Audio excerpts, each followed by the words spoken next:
Good morning সবাইকে। চলুন আজকে যে রেসিপিটা নিয়ে এসেছি ফুলকপির তরকারি, একদম সিম্পল ফুলকপির তরকারি।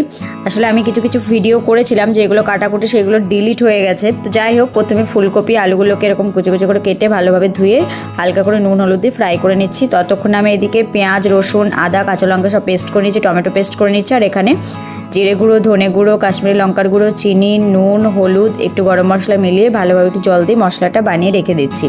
ততক্ষণে দেখুন আমার ফুলকপিটা বেশ ভালোই ব্রাউন ব্রাউন কালার হয়েই গেছে। এবার এগুলোকে একটুখানি ভেজে নিয়ে নামিয়ে রেখে দেবো। এরপর কড়াইটা গরম হয়ে গেছে, ওখানে দিয়ে দিচ্ছি সর্ষের তেল, গোটা গরম মশলা, তেজপাতা, একটু কালো জিরে, গোটা জিরে।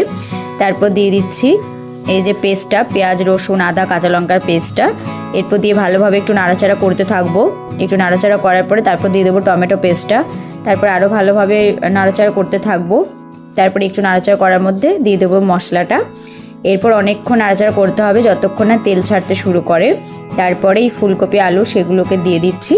দিয়ে দেওয়ার পরে একটু সামান্য জল আর একটুখানি নুন দিয়ে দিলাম।